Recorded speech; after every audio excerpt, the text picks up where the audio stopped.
the month of March, unbelievably busy for the staff here at ekartingnews.com. It was events in North Carolina, events in Texas, and we find ourselves ready to go with episode number 20 of the EKN Debrief. Welcome, everyone, to the EKN Radio Network. My name is Rob Howden, joined, as I always am, by David Cole, as we get set to do essentially our breakdown of the Texas Pro Kart Challenge event, round number 1 at Speed Sports Racing Park in Houston. This week's show presented by Acceleration Kart Racing. Acceleration Kart Racing, customer service is number 1. Acceleration is a full-time karting business, not a hobby or an afterthought, and they strive to offer their customers the best products, prices, and service. Acceleration has all the products you're looking for, from kid karts to shifters, safety to speed. To find out what Acceleration has to offer, visit shopakr.com. Again, shopakr.com. Well, let's bring in the EKN managing editor, David Cole. David, obviously off the very top here, we're going to talk about how awesome the weather was for me down in Texas. You, of course, not getting quite as good weather in North Carolina. I think it was sleeting and cold and crappy. We had a little bit of humidity and 80-degree temperatures in Texas. So let's just start it off with a na-na that I had an awesome weekend. Well, that Texas was very polite and courteous of you, wasn't it? It was. I apologize. I will. You know what? I officially apologize. Just not talk off the air about how it's going to be 80 degrees in Florida and you're going to get snow. I didn't rub it in your face. I didn't rub it in your face. But you will at the debrief. There's no doubt about it. I'll be here at the HMG EKN World Headquarters in Cambridge in the crappy snow and cold this weekend. And you'll be at Ocala Grand Prix in Florida having some great burgers and enjoying yourself. I just came up with a new Instagram account, Suck It Rob. It's gonna be online soon, and we're gonna send warm photos and great food photos to it. So David Cole's going to the opening round of the USPKS series at Ocala this weekend. I'm assuming we'll have this up on the EKN Radio Network this week then. David, as I said, remember when you had asked me about Ocala, Paisanos. That was the place we went for pizza. And it was awesome. Yeah. Paisanos. Okay. Trust me. We went down there obviously for the final round of the SCUSA Winter Series. You'll like it. That play, and I went for the straight pepperoni, I think. And man, dude, it was good. In fact, I was looking at pictures last night on my phone, just scrolling through all my food pictures I have on my phone. And man, dude, you'll dig it. It was really good. Gotcha. All right, let's jump into this debrief. Again, the opening round of the Texas Pro Kart Challenge, the Superkarts USA Regional Series, all stock Honda and Miami. And the bottom line was, what a great debut as they have their opening round at Speed Sports Racing Park in New Caney, Texas, Alan Rudolph's facility north of Houston. Tremendous venue, David. I went down there last October. We've got to get you down there as well because you're going to dig this place. Continued rave reviews on the track and the layout. Every driver we talk to says such a challenge to drive. It's fun to drive, but it's both physically and mentally challenging. We talked to Jake French last year about it, and he said of all the tracks he's driven, it's probably the top 3 in terms of mentally challenging because there really isn't any break. One big run down the back straightaway from turn 5 to turn 6, but otherwise you are working. It's a track that really, really challenges the drivers. It seems like it has a lot of grip level to it too, especially looking at some of the photos that Mr. Ken Johnson was able to capture there with guys bicycling. I mean, we don't see guys bicycling anymore, and to see that happen. I mean, I think the last time we seen it was Dallas, maybe with the way they laid down the coating there. Is it? And it's not coating there, is it? No, it's just the asphalt, and it's right. It's serious grip, and anytime you have a decreasing radius corner, like a really hardly, there's a number of hairpins there where you're really working the car and you're carrying a lot of speed into the hairpin and trying to roll that speed in. And again, if your cart's a little tight, it just kind of starts to lift up a little bit. Yeah, we saw a bunch of guys like that, but also you can pound the curbs pretty aggressively there too. And I think a lot of the two-wheeling comes from the fact that guys will pound the curb coming in, then get that thing to start to bicycle around. It's not like you and I in the old school Invader days when you just made a turn and the thing went on 2 wheels. Yeah, I can remember that. I had mentioned the weather. really nice weekend. We had temperatures in the high 70s, low 80s, a consistent breeze throughout the weekend too that I think made it more enjoyable. For me, to get back to that facility, when Alan was building and designing Speed Sports, he came to me as an announcer and said, hey, what do you need? As an announcer, where do you want to be? What's your sight lines? And a lot of the input that I gave Alan, he incorporated it into the design. And of course, when I showed up last year, because he always said it was going to be my tower. It was Howden's Tower. And there's a sign out on the door when you walk into the tower, the announcing and timing and scoring tower, that says Howden's Tower. I'll always thank Alan for that, because that's a cool thing. And it was fun to go back there. David, you did mention Ken Johnson. And I do want to bring this up because this is really cool from the folks at Texas Pro Kart Challenge, Gina and Mark French from P1 Promotions. So Ken was there, a long time, fantastic karting photographer. And karting photographers are different than car photographers because I think it's harder to shoot karts because they're smaller, they're faster. And you get a guy like Ken who's been around for so long and is so good at it. The French's P1 Promotions actually bought a digital kit for every one of the drivers. It's going to happen all year too. So they brought Ken in, they paid Ken. So instead of customers having to buy it off of Ken, a digital kit, every driver got a small kit of shots on the weekend. I was wondering why I was seeing so many photos online from the weekend, not just from Ken, but from all the racers. So it's a great package and a great customer service for them at Texas Pro Kart Challenge. Yeah, I know Gina and Mark both want to give back to the customers.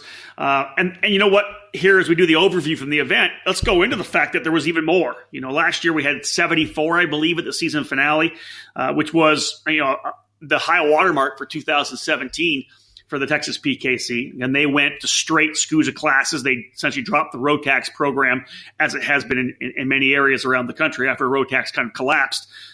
They went straight IAME, straight stock Honda, and 74 drivers was, as I said, the high watermark. Here they go. They launched the season this year. They did a loyalty program where people paid for the entire season up front. They had 50 people actually signed up for the entire season up front, and half of those, 25 of those people that signed up for their series loyalty program, new to the program as well. That bodes so well for the series. They ended up with 84 total, about 13% growth from last year. And David, you and I have talked a lot about any program we're in that we work with. 10% growth every year is sustainable, and it's what you want. And to have 13% for this first race before they go to Denton, before they go to the second time to Amarillo, and then back to DKC for the finale, just great momentum for Texas and the Pro Kart Challenge. Well, I think the last year was kind of a mixed year because it was a transition, like you said, going to strictly the SCUSA rules, where they had it in place before, but there were a lot of road tax racers down in the Texas area. And so it was not necessarily hard for them to transition over, but some of them just stepped away from it.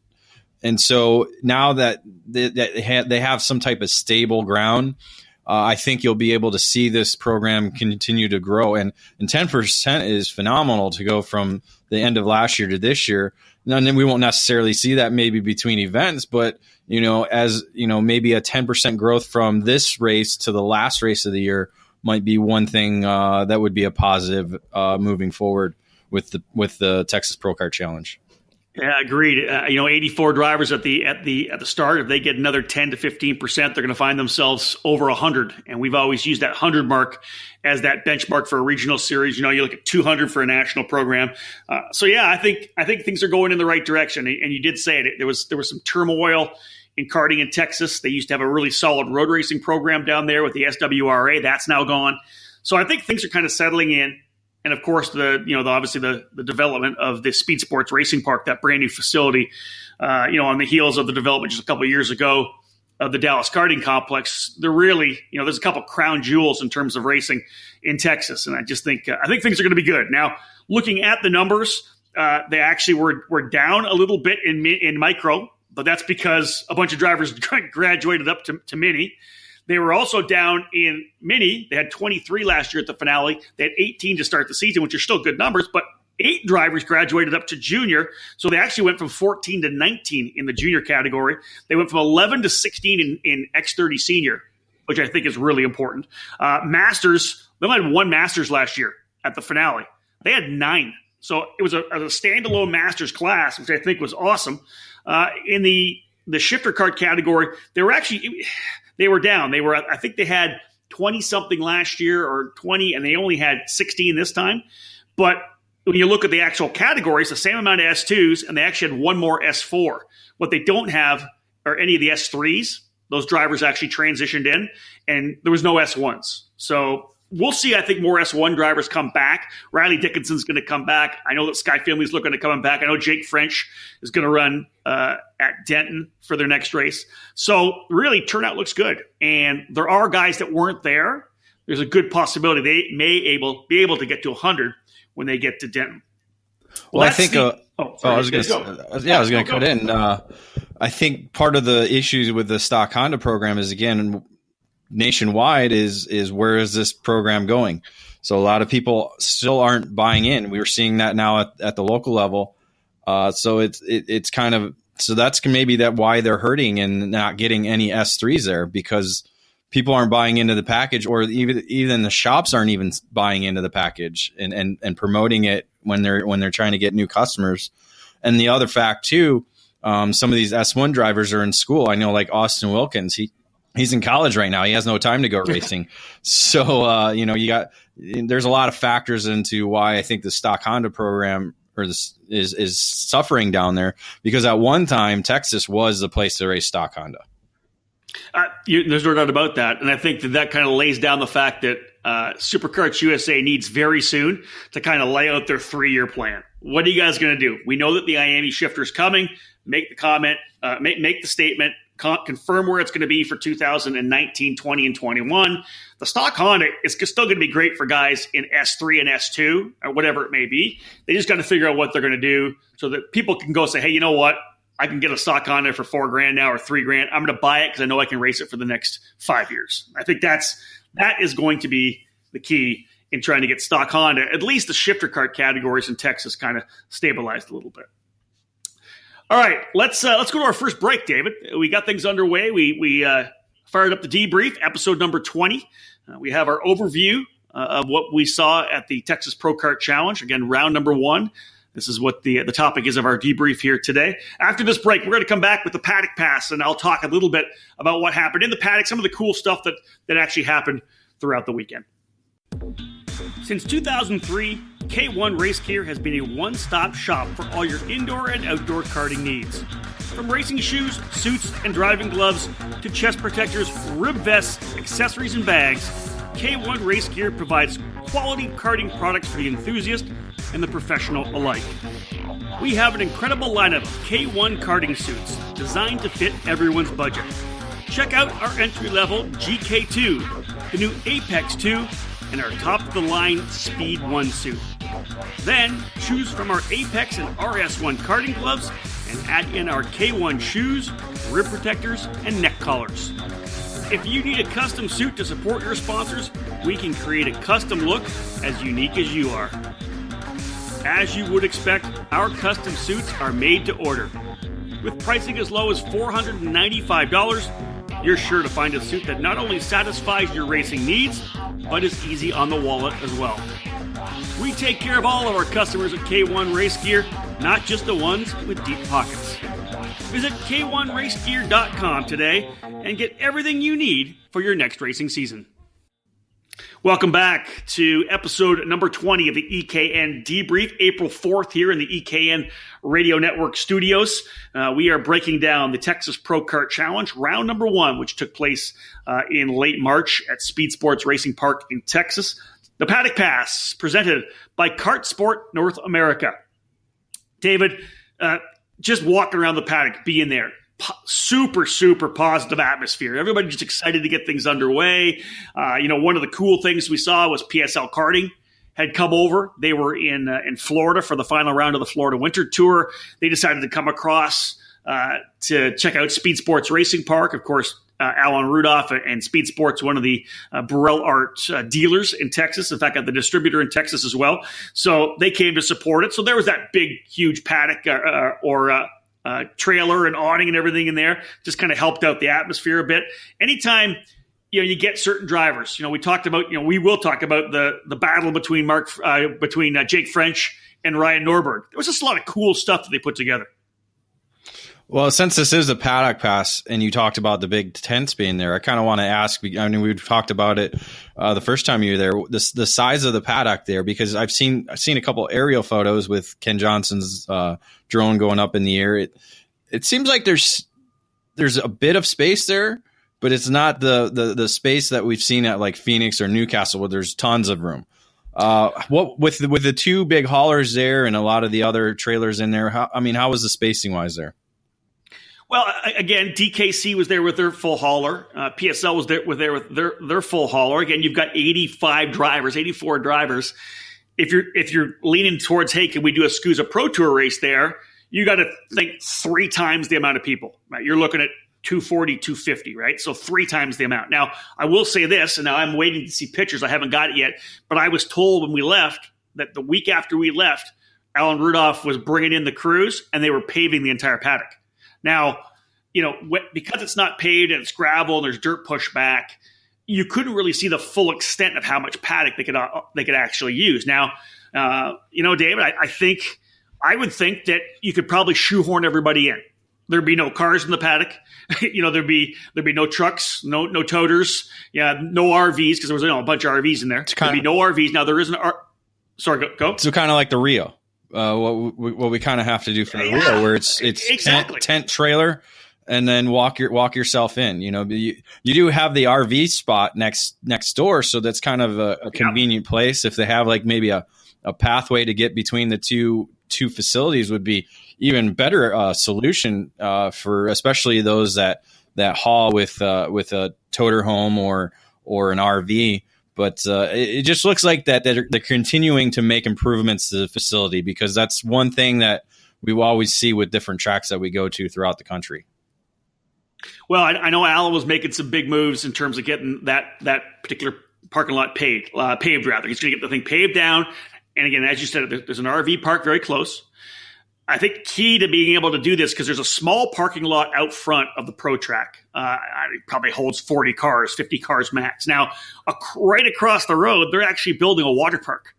The amount of development that's happening around the racetrack is going to be crazy. There's going to be hotels right there, actually adjacent to the racetrack on the outside. The whole project, let's put it that way, water park, restaurants, hotels, all this stuff is coming in the next number of years. Now, and talking to Alan, once they get the water park done, they're going to be able to use some of that parking lot for a race, and they'll be shuttling guys back and forth. Because car parking is the other thing, David. We can get we can probably get the trailers in and minimize some of the huge hospitality areas that everybody's putting out there now when there's lots of room. But car parking, rental car parking, trailer park, toter parking, that stuff I think is going to be a challenge. Now, once the development comes across the road, I think there's an opportunity that we could go to speed sports, because if you think about it, to be able to put a national race on there, and then to have Alan and his crew really market the crap out of the rental cart side, and essentially, hey, if you come to the rental cart, you can sit and watch the race as well. I think what they could do for the sport there with the Pro Tour race would be absolutely massive. Good, because that's always the question I get when people ask about the facility. And of course, I've not been there, and you've been there twice now. So that I just wanted to kind of get that out there so people kind of understand where that facility is at right now in the terms of that type of a mode, because it seems like the racetrack is phenomenal. We've already talked about that, and if, like you said, with the huge project they have going or surrounding the facility, it's a win-win for the sport. I do think that, I know that they talked about potentially taking the Pro Tour there this year. I think it's a good idea with any brand new facility that's going to have to go through teething pains, that they take a break. They run some races to see how much room there is. One of the issues with the track is where you come off the track is at a hairpin right to the scales. Well, even with 20 carts, there was a guy almost out to the racetrack at that point. So they're going to have to change where they're going to have to come in for the scales to be able to have 40 guys lined up to go through the scales. That's just something that's going to have to happen for sure. All right, I got more paddock pass here, Dave. Let's hit on a couple other things. One of the things I loved, and I mentioned it when we talked about the numbers, was really impressive to see some of these young drivers moving up from micro to mini and from mini to junior, especially mini to junior, because, we always see this. We'll see a kid dominate or be super strong in mini, winning races, winning championships, and they get thrown into the juniors. And there's a lot of good juniors. And you're 12 years old, you're racing against guys 14 and 15, and it's a tough transition. Sometimes you're not going to run right up front. Now, granted, this is a regional, but Brandon Tyner and John Burke, David, both really impressive. They ran in the top 3, top 4 all weekend. And I think going against Emiliana Richards, who's a second-year junior, they looked really good out of the box. And I think, of course, regional, they know the track, more of a place they're comfortable at, not a Pro Tour race.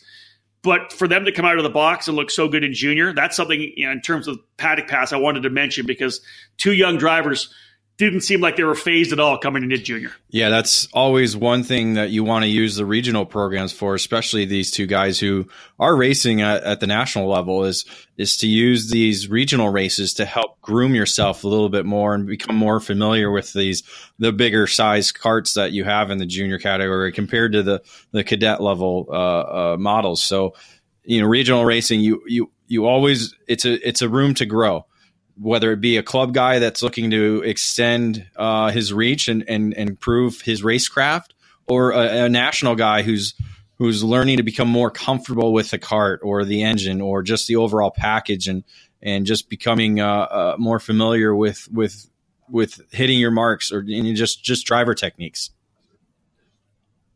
And that's absolutely perfect, Dave, because we're kind of in the middle of this thing on ekartingnews.com and within the karting community right now, where we're talking about racecraft, and we're talking about where these kids need to learn racecraft. And obviously, the club and the regional level is a great place to actually learn it. You're not at the pressure-packed level of a Pro Tour or a major Florida Winter Tour program or whatever it may be. You can get a chance to be at that regional level and learn and get comfortable. And I want to segue this into one thing, because I do want to mention this. When we talk, again, there's so much chatter now about racecraft and what needs to be done. And is it in the hands of the racer or the race director or the parents or the tuners or whatever? I'm going to give props to Mark French. He stepped up to be the race director this year after the race director elected not to come back for 2018. Mark did a fantastic job.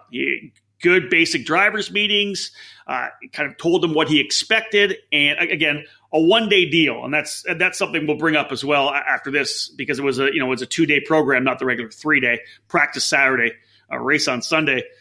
He watched them on practice day on Saturday. He dropped, I want to say it was 22 penalties over the 2 heat races. They ran qualifying, heat 1, heat 2, main event. I want to say Mark told me that he dropped 22 penalties throughout the heat races because he was getting aggressive. This is not going to happen. This is how I'm going to set the standard for the Texas Pro Kart Challenge.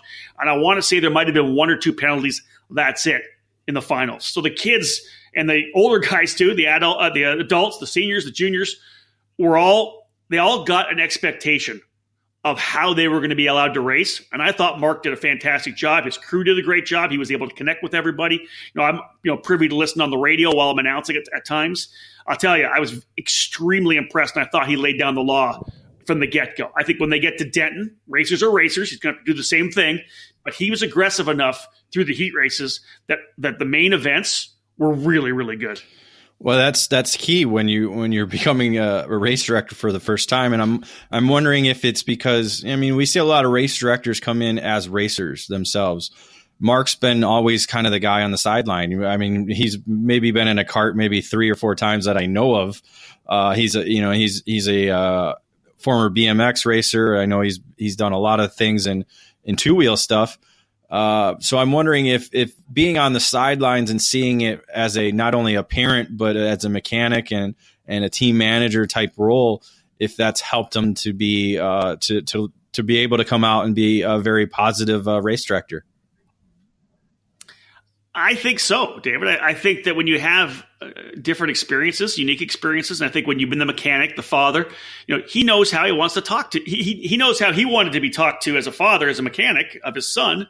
And so he's kind of extending that same courtesy. I watched how he handled a couple of the penalties, and there was one driver who was not pleased with the penalty that was laid down in the main events. But I watched what happened, and it was a call that had to be made, and Mark handled it well. And I think that I'm happy. I think that Texas Pro Kart Challenge, hopefully the rest of the sport as well is going to do this, but I think they've set their season up well in terms of Mark being able to handle things. So I was very, very impressed. Now, let's come back to what we said as well. One of the cool things about Texas Pro Kart Challenge, during this first race and the last race of the 4-race series, the events that are actually within the school year, they've knocked it down to just 2-day events. They're not going to run 2 mains. Normally a lot of these races, Friday practice, Saturday race, Sunday race. They'll do that in the summer when the kids are out of school. In this first race in March, and then when we go to Dallas Karting Complex for the finale, that's not what we're doing. We're going to go with, they can drive to the track on Friday, after school, after work, practice Saturday, race on Sunday. And we got done quick enough. We were done by 5 o'clock. I think people were out of there by 6. People were rolling even earlier than that. And you're home Sunday night, so your kids are at school on Monday morning. I think it was a really good idea, and the feedback in the paddock was very positive. Well, I think they're kind of taking a lead from the California Pro Kart Challenge in that, they go Friday, Saturday, every race that they go to, with the exception of Streets of Lancaster. And it doesn't put a lot of pressure, a lot of added expense that you need in order to hold a regional race. It's a complete opposite here on the East Coast and the eastern half of the United States, where everybody wants a 3-day weekend race. Everybody wants a 3-day weekend race because they want that opportunity to, well, if I screw up Saturday, I got Sunday. And I've kind of been in the favor of this Saturday, Sunday, actually, because like you said, it keeps kids in school on Friday. They don't have to take them out. You can wait till 3 o'clock to leave for the racetrack. And most of the time it's anywhere between 5 to 6 hours at the most to get to the racetrack. So I really do like to see that with a regional program. And, maybe it's something some of the other programs can look at and kind of adjust their way to it too, because you can keep the 3-day weekends for the summertime and then bring it back down to maybe the 1 race weekends for when kids are in school. Hey, based on the feedback, David, that I was getting from parents, they were very, very happy with it. That's for sure. Let's cap off this paddock pass, again, brought to you by Kart Sport North America, this particular episode. I'm just going to hit on a couple of chassis manufacturers because I think 2 stood out in terms of the fact that it was kind of a cool factor. Alpha Kart making a big statement in the shifter kart categories. They were first and third in S2 with Max Hewitt and Blair Hosey. Impressive to see the Alpha Karts out there doing well. There's a number of drivers on the Alpha in Texas. Of course, Dams Racing is the importer, but just cool to see a different chassis manufacturer up front. And then, another great outing for Parolin. They get the win in micro. They get a top 5 in the mini Swift category as well. And David, throughout this first quarter of the season, we've seen Parolin have a success they probably haven't had in the last, ever here? Well, I mean, the Parolin's been successful. It's just they haven't had the numbers to show how successful they are. Now they're starting to expand. They've got some guys now on the West Coast. They've got some guys obviously in the Midwest with Jim Russell Jr. Spearheading that, and they've got some guys in Florida and along the East Coast, and so the Parolin brand has been there. It's always just kind of been the manufacturer for all the other brands. Well, now they're focusing on their own brand and making sure that's their key. And they were part of the Academy Trophy, so we know they have the tools to be successful and to market their program. So it's just getting the right drivers and the right people involved in expanding that brand. Well said, well said. All right, we've wrapped up the Paddock Pass, brought to you by Kart Sport North America. Stick with us, folks. On the other side of this break, we're going to come back. We're going to go race reporting. We're going to talk about the events that happened. It was a one-day deal, so just one event to focus on for each category. We'll have that after these messages.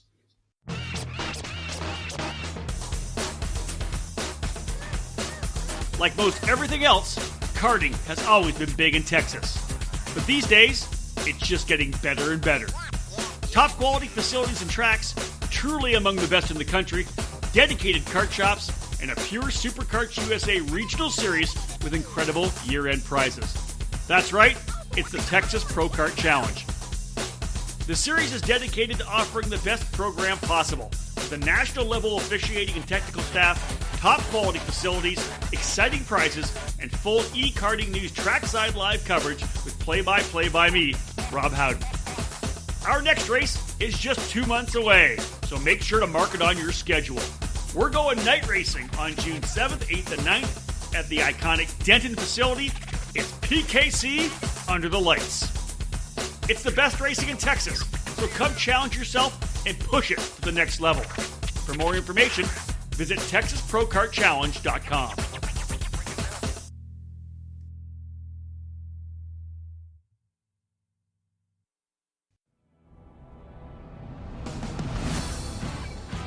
From coast to coast, Miami has become the two-cycle engine of choice for American karting. Starting with the air-cooled 60cc Swift engine and moving through to the incredible X30 power plant, Miami is providing much-needed stability for the sport. The Swift and X30 engines are the backbone of the SuperKarts USA Pro Tour and Pro Kart Challenge Series, as well as the USPKS, the Route 66 Sprint Series, and the WKA Manufacturers Cup. We're thrilled to introduce the new Miami KA100 Rejet engine with a special introductory price of just $16.95 until the end of February. The new engine is getting rave reviews and will be part of the USPKS, Route 66, and WKA Man Cup programs in 2018. Watch for more regions of the country to get on board with this new formula.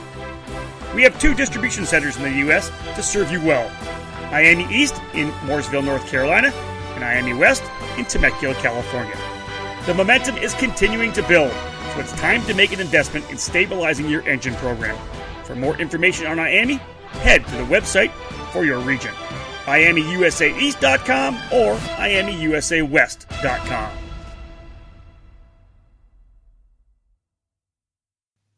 Welcome back to episode number 20 of the EKN Debrief here on the EKN Radio Network. Rob Howden alongside David Cole, breaking down the opening round of the Texas Pro Kart Challenge, which took place in late March at Speed Sports Racing Park in Houston, Texas. Our race report this particular episode brought to you by CRG Nordam. David, I'm going to jump right into X30 Senior, and as I said, some pretty good numbers in the category, up from 11 at the finale last year to 16. The day started, and this was kind of interesting. The day started as the battle between Ryan Norberg and Brendan Baker, a couple drivers we've seen winning national level races around the country. Brendan, of course, running for CRG Nordam. Ryan Norberg coming down for PSL. Norberg quick. He wins the first heat race, but then he pulls himself out. Doesn't want to affect the title fight. And man, I was kind of like, I want to see this battle. Baker versus Norberg. This could be pretty good. But no, Ryan decides he's going to park it. Didn't want to affect the championship battle in Texas. I get it, but I would have liked to have seen him and Brendan face off. Well, I think he was more there for technical support, working with the Burrell Art drivers that were there anyways. But yeah, I concur with wanting to see the Norberg-Baker fight. Kind of like the French Norberg fight that you had on Saturday that we haven't talked about. I'll talk about that in the wrap-up. But yeah, just a couple of really good drivers. And you're right. Ryan Norberg, of course, there with PSL karting. A number of the Speed Sports Burrell drivers were under the PSL tent for that weekend. And to be able to have access to Ryan, 2-time SuperKarts USA Pro Tour champion, national number 1 guy, for him to be able to sit down and go over data with all the drivers under the PSL tent and the racers for Speed Sports, I think that was pretty cool. With Norberg being gone, Dave Baker just kind of took over at that point there. He swept the second heat race, swept the main event. He didn't check out to 6, 7, 8 seconds, but he had that that comfortable 2-3 second gap that you hold on to. Behind him, the battle was between last year's champion in Texas, Brett Mitchell, and the young driver Alejandro Jaramillo. They were going at it back and forth. Mitchell actually struggled. He had an issue in the opening heat race. Had to come from the back of the pack to 5th, I believe, in the second heat race, and then was able to get into the fight for the final podium positions with Jaramillo. He had second till the very last lap, and Jaramillo able to get by and made a great pass, good aggressive move to the inside, took the position. He finishes second, and Brett Mitchell in third. All in all, just a really good run for X30 Senior. And I think, David, we talk a lot about the fact we want to have those good fields in the senior categories. To have 16 in X30 Senior, 16 breeds 20, 20 breeds 30. We know that the more times you get more drivers, it just starts bringing more people to play. Yeah, it's been a category that they've kind of have not necessarily struggled, but not seen the numbers. But now that, a lot of these younger kids that have been in cadet and junior are getting older, this X30 senior field definitely has room to grow, not only this year, but in the coming years to go as well. Yeah, that's exactly it. There's a bunch of kids in the junior category that are going to want to jump up next year and then the year after. You're going to see 20 to 25 in X30 senior. Speaking of X30 junior, and I already mentioned the two mini Swift grads, John Burke and Brandon Tyner, right in the front, scrapping it out with the second-year junior Emiliano Richards. Racing was really, really good. The good thing about speed sports, David, and you'll see it when you get there, there's so many passing opportunities. Now, you have to be assertive and decisive when you make those passes, but you can pass, honestly, you can pass. I saw passes in 1, in 2. I actually couldn't see turn 4 because it's around the other side of the rental building. You can pass at the end of the straightaway in 6. Out of 6, you go to another hairpin, you can pass in 7. Out of there's a double apex 8 and 9. You can pass in turn number 8. We actually saw a pass in turn 10, which is a fast kind of left-hand kink, into a hairpin turn 11 where you can pass. You can pass coming back over to 13, and you can pass in 14. So there's so many places to overtake, although I said you had to be very decisive. But these juniors gave each other room, back and forth, inside-out moves. And they were being aggressive. In 14, which is the hairpin right in front of the pit lane, we saw all the good, the dive bomb moves right to the apex. Guys would slide by on the exit, and the guy would just tuck back under to the inside. The racecraft in junior was really, really good. Burt, Tyner, and Richards, all very impressive. And again, that's what you want to see at the regional level is guys developing and getting better at the regional level and taking it to the national level. And Dave, you mentioned learning on the regional level, and my heart feels a bit for John Burke because he was there. He went to the front, he led, and then with that 2 to go, he starts thinking, "Hey, I'm going to win here. I'm going to win in my X30 junior debut." He down the back straightaway on the final lap. He blocks to the inside, runs that defensive line, and that's fine. He comes out of turn number 6, so it's a right-hand hairpin, out of turn 6 to a left-hand hairpin. He was defensive in 6, but wasn't defensive in 7. Of course, gets a horrible run out of 6. Goes wide to set up for 7, and boom, in comes Brandon Tyner. He just tucks it down the inside of turn 7, takes over the top spot. Richards comes with him because he does the same thing. He gets a big wide berth through the hairpin. He gets with him. So poor John Burke goes back to 3rd. And then Richards tries it over in turn number 14, the hairpin I just mentioned, throws it in there, goes way past the apex. And Brandon Tyner, just like a seasoned pro, calm, cool, tucks it back to the inside, beats him back out to 15 and 16. It was just one of those cool last laps where, I'm screaming and yelling. Everybody else is pumped up. Tyner gets the win. Richards in 2nd. John Burke 3rd, but he learned a lesson. John Burke won't do that again. He'll make sure that if he's going to be defensive in one corner, he's going to keep it up for the next one as well. Tough one, though, Dave, but really just tremendous racing. Well, you need you need good racers and a good racetrack in order to have that kind of dramatic last lap. You're right. It does play to the racetrack. No doubt about that. Good point. X30 senior. Let's go through the IME categories. To be honest, Miguel Mir on the Burrell had it absolutely dominated all weekend long. He was anywhere between a half a second and almost a full second faster than everybody else in that 9-cart field. But in the second heat, start of the second heat, we're going down into turn, I'm going to get the green, down into turn 6, and to the back straightaway, because they started on the back straightaway. I can't remember which driver it was, but somebody from further back, probably 3rd or 4th row, comes barreling in, hammers the guy who starts 3rd. He goes up and over top of Miguel, and they're both off the racetrack on the outside of the corner. Miguel came out of the car. He was kind of like he was flailing around. He was able to get back up, and he was fine. They stayed green, but he ends up going to the tail of the field for the main event. Now, he's that much faster. All he's got to do is just settle in, Dave, and he's going to win this thing.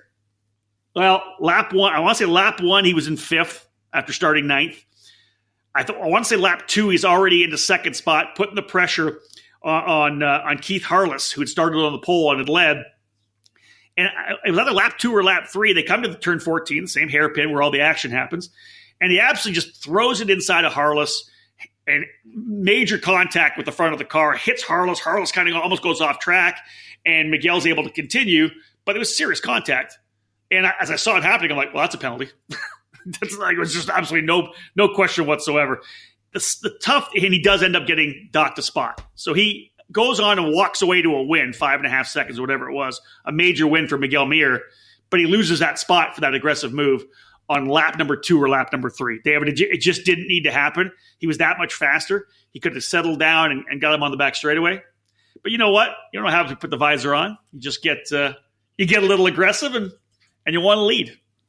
Yeah, that's what happens. And again, you got regional racing. That's where you got to learn this racecraft. And if you know you're faster than guys, you got to be able to understand to be patient. And that's one thing that it's hard for racers to do.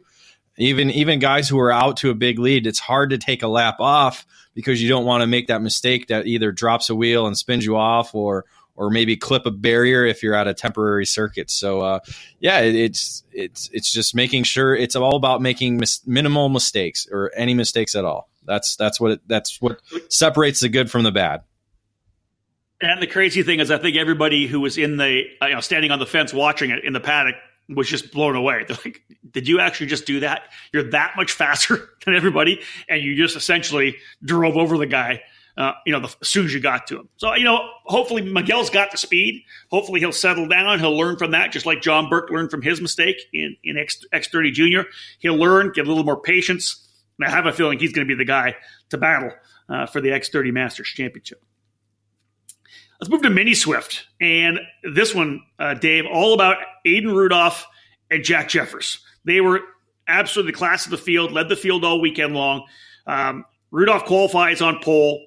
He and Jeffers run away in both heat races and the main event. And, David, we watch it, and we wait for those kids to understand you don't need to fight over the first 5 laps. There's a group of 5 guys at the start, Dave. They're in that big pack.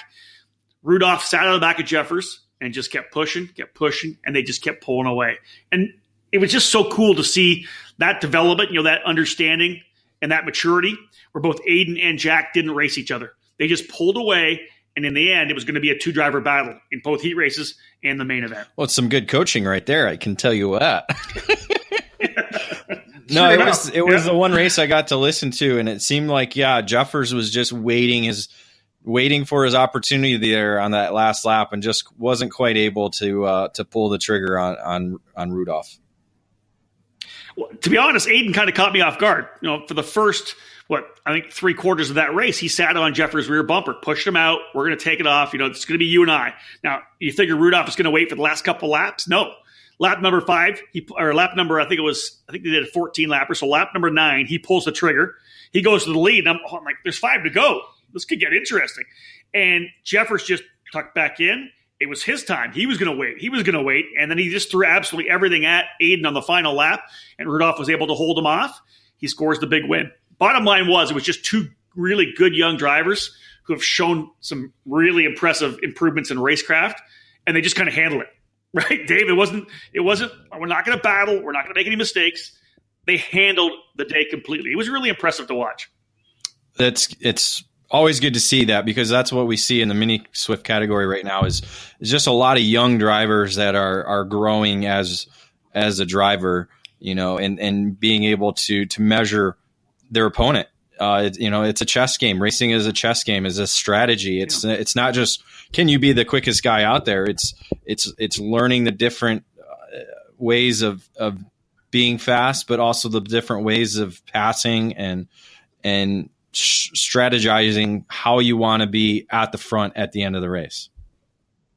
If you're a leader or you're running in second, you have to manage the race. You have to control the pace. You have to control the way the storyline unfolds. And behind those 2 guys, behind Rudolph and Jeffers, it was Davis Cunningham, Jace Park, and Alex Stanfield. All 3 of those drivers were really impressive all weekend long. Cunningham ends up making a last lap pass on Jace Park to get the podium position. So all in all, again, a really good field, too. 18 drivers in the Mini Swift class. Hopefully they'll even get some more guys to come out, because I think that if they get 20, 25, this class is still going to keep growing. And, anytime you look at a series, a regional series, I think you look at that mini level. And that kind of shows you what's going to happen over the next couple of years.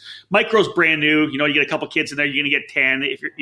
But if you get that 15, 20, 25 in the mini class, they're going to feed into the junior. Junior's going to feed into senior. Over the next 5 years, that's where you see the growth coming. So I'm really happy to see that many mini Swift drivers in Texas.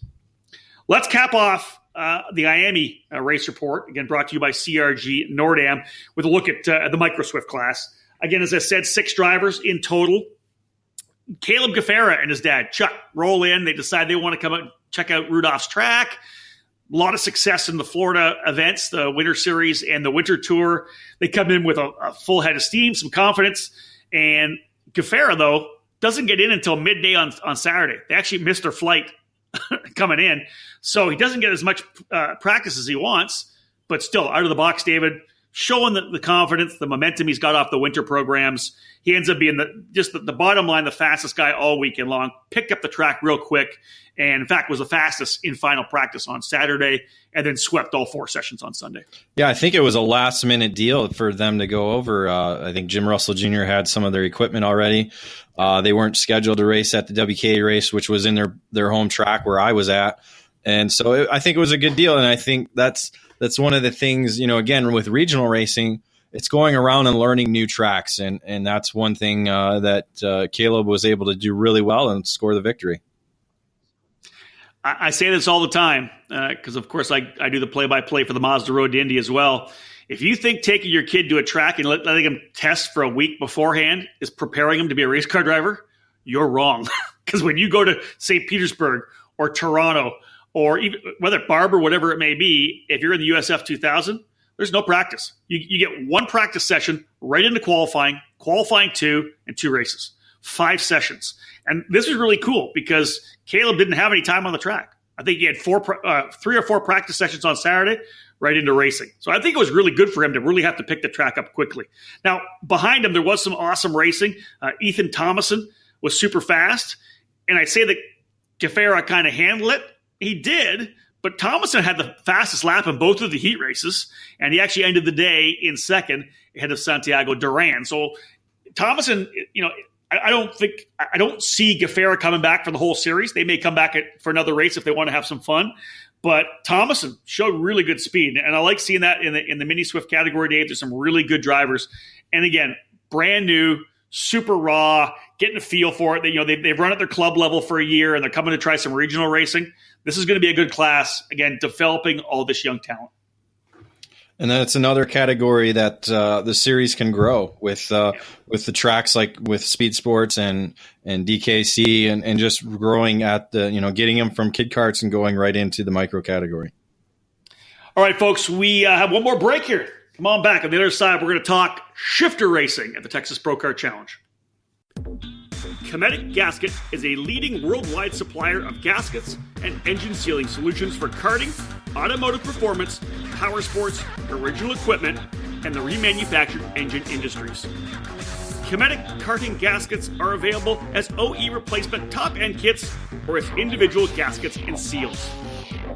Just like competitive karters, Cometic can operate on the fly and has the unique capability to customize any gasket to meet specific engine requirements and clearances. All of Cometic's fiber materials are asbestos-free and do not require any additional sealants. Viton oil ring cylinder head seals are used in each 2-cycle kit, and Cometic's 4-cycle engine kits feature only the most advanced multi-layer steel head gaskets. Cometic can tailor to engine builder-specific needs through bulk ordering and packaging flexibility.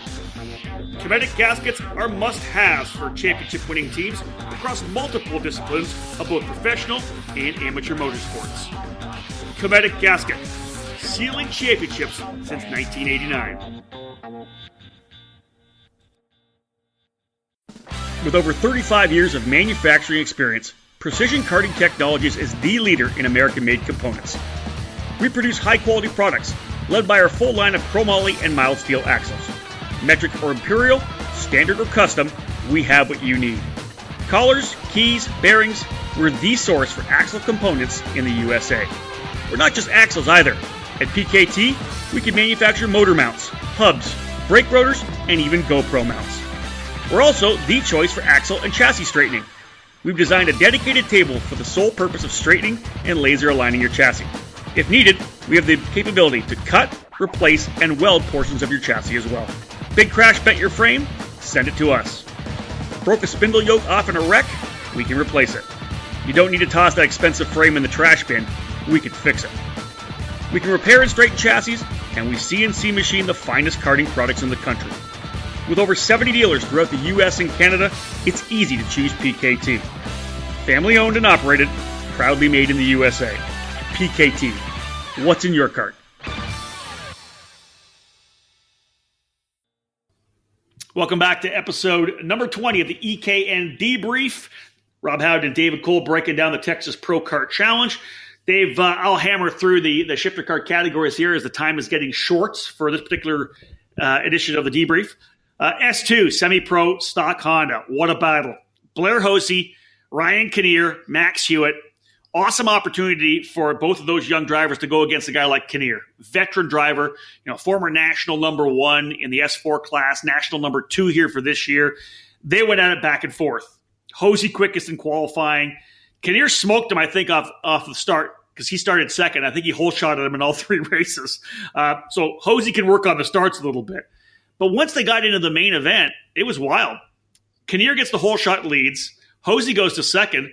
But Max Hewitt, who had run third all day, went on a tear. First he gets by Hosey, then he gets by Kinnear, and then pulls out like a 4-second lead and just kind of settles in. Kinnear and Hosey go at it like crazy for position. It was actually just awesome to watch these guys go back at it. Of course, Hewitt with a huge victory, his first in a shifter, only his second shifter race. Kinnear ends up in second, Hosey in third. Just awesome racing to watch in S2, David, to watch these guys really go at it. Yeah, the S2 category is interesting this year because we're seeing some guys moving over from X30 Senior and trying their hand at the 6-speed package, and Hosey was really fast at the Winter Nationals, so you can kind of expect him to be one of the top guns throughout the year, both at the regional level and chasing the championship at the Pro Tour. I do want to mention this right now, and we talk about racecraft. This is really important. Blair Hosey made a really aggressive move in turn 14 to try to get by Kinnear, a couple times trying to get by. Well, one he made a deep move, and there was pretty significant contact, and likely he may have lost a spot in terms of a penalty. He comes out of the corner, didn't like it, puts his hands in the air, and waves Kinnear back by. And that show of sportsmanship, I'll tell you, my respect for Blair Hosey went boom, up another gear, because it wasn't the pass he wanted. Too much contact. He gave it back to Kinnear. Wasn't able to get back by the end of the race, David. But to do that, to understand that wasn't a pass that I'm good enough with. I'm not going to accept that pass and put Kinnear back by. Wow, that was impressive. Well, and we talk about letting the drivers settle it themselves. We've talked about it, especially in the senior categories where you nudge a guy, you expect to get a nudge back another time. Well, if you make a mistake and if you try and take somebody out, you never ever see that. You never ever see a guy pull over, give the spot back, because then that eliminates the race directors from having to step in and say, well, you didn't give the spot back, so that's a penalty. If you give a spot back, or even give 2 spots back, if there's a group of you together, let the group get ahead of you, go back to the tail of the group, and then race your way back forward and do it the right way rather than the wrong way. Exactly. I think it was, for me, impressive, respect level, another notch. Let's go to S4, Goodfield S4 drivers. Rod Clenard, actually, unbelievably strong. Again, national number plate holder. Half a second quicker than Nathan Stewart in qualifying. He wins both heat races. But with the start, as they started with the S2s, both Clenard and Stewart get into the middle of a battle with a bunch of S2 guys. Clenard gets held up in turn 14 midway through the race. Stewart capitalizes, sneaks through, and then is able to hold off Clenard for the remainder of the race. He ends up Stewart with the win, Clenard second, Miguel Garcia in third. So that's essentially our race report. Brought to you by CRG Nordam. The shifter kart guys put on a great show as well. And, of course, big wins for Max Hewitt and Nathan Stewart in S2 and S4, respectively. Dave, let's jump quickly into the EKN Trackside Live race calendar, brought to you today by the Alan Rudolph Racing Academy. You're getting ready to head to Florida, April 6th, 7th, and 8th, the United States Pro Kart Series opener, Ocala Grand Prix. 80-degree weather, Rob. I can't wait because this weather here is terrible. Terrible. Well, and here's the other countdown for you. We're like T-minus 9 days away from an In-N-Out burger. We're going to Challenge of the Americas Sim Raceway Performance Karting Center in Sonoma. Finale for the COTA Series, April 13th, 14th, 15th. Airport, rental car, In-N-Out. Yeah, it's been a good In-N-Out season with what we've had so far. We got 2 events coming up that, with Challenge in the Americas, and the next one we're going to talk about where I'm going to get In-N-Out there too. It's going to be that summertime drought. It's kind of like when you live in those warm climate areas where you can't leave the house because you want to stay in the air conditioning. Well, I'm not going to be able to get In-N-Out burger during that time. And David did mention the fact that we're going to Phoenix a couple weekends later, the Spring Nationals, the second round of the SuperKarts USA Pro Tour, May 4th, 5th, and 6th. Again, moving from Sonoma to Phoenix Kart Racing Association, a number of In-N-Out locations for David there, one on the way home from the track, which is, I know, perfect for David. A couple weeks later, and we'll cap off this edition of the EKN Trackside Live race calendar. May 18th, 19th, 20th, David heading to Pittsburgh International Race Complex, formerly known as Beaver Run, in Wampum, Pennsylvania, the next round of the WK Manufacturers Cup Series. Those are your 4 races we're looking at right now. Again, do want to mention it, and we're thrilled to have Cooper Tires on board with the EKN Trackside Live Tour. To be able to work with Cooper Tires is fantastic. No In-N-Out for David at Pittsburgh, but he does have a couple of great stops there in mid-April, the start of May. David, we are maybe 30 seconds left. Let's wrap it up. I'll tell you this right now. Awesome to see a great start for the Texas Pro Kart Challenge. Lots of happy families throughout the weekend. People high-fiving each other. A lot of people coming to thank Gina and Mark French at the end of the day on Sunday. That's big. Super positive feedback for the 2-day single race weekend for the first race of the year so that they limit the missed school, missed work. That was big. Weather was awesome. A little humid, but it's Houston. And, of course, we had the air conditioner running in the tower anyways, but it was warm. It wasn't cold. We weren't in North Carolina. That was good enough for me. 10% growth from the end of 2017 to 2018. Good things for Texas Pro Kart Challenge. And really lots in the works for the next race as well. It's going to be a night race at Denton, Texas. That half-mile bull ring night race. Mark French has got a ton of stuff he's working on. It's going to be a really fun weekend. Thursday, Friday, Saturday night, Denton, Texas. Yeah, I love night racing. It's, Vegas. We've seen it at Lancaster. We've seen it at Modesto. A couple of local tracks that have lights. Night racing is exciting, fun, fantastic, and I wish I could go. I don't want to miss it. We didn't talk about the fact there was a great battle between Jake French and Ryan Norberg. They were able to raise a ton of money for MD Anderson Cancer Center of Houston. They did a bunch of cool games, ping pong, nut and bolt, chess, rock, paper, scissors. They were on the track in the rental carts afterwards, battling it out. It was cool to see the 2 national number ones go head-to-head. All right, folks, that's going to wrap things up here from this particular episode of the EKN Debrief. Rob Howden and David Cole have wrapped up round number 1 of the Texas Pro Kart Challenge. A little breakdown for you. 3 more rounds of the Texas Pro Kart Challenge to come. We welcome any of you to come and join and come and play because this is a great series with a lot of momentum, really positive atmosphere. I look forward to getting back there. On behalf of David Cole, this is Rob Howden. We are done here on the EKN Radio Network. Bye for now.